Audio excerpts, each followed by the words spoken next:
Ba'zilar kuchli shaxs bo'ladi, kuchli lider, kuchli yo'lboshchi bo'ladi. Misol uchun Umar radhiyallohu anhu ni olaylik. U kishi juda kuchli shaxs bo'lganlar, barcha musulmonlar uchun namunali yetakchi bo'lganlar, Allohning buyrug'ini bajarishda kuchli bo'lganlar, islom dinini odamlar orasida qoyim qilishda hech ham zaiflik qilmaganlar, haybatli, salobatli bo'lganlar, amri ma'ruf, nahiy munkar qilishda, odamlarni dinga chorlashda va adolatni qoyim qilishda misli ko'rilmagan ishlarni qilganlar.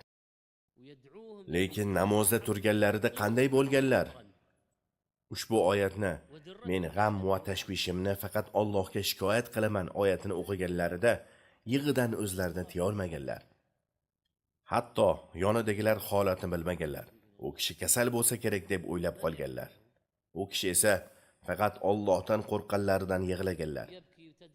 Qur'on oyatlari u kishiga qattiq ta'sir qilganidan ko'z yoshlarini tiya olmaganlar. Mana shu Umar radhiyallohu anhu dek kuchli shaxs, e'tibor beringlar. Bir kun Umar radhiyallohu anhu bir xonadonda bo'layotgan gap so'zni eshitib qoladilar.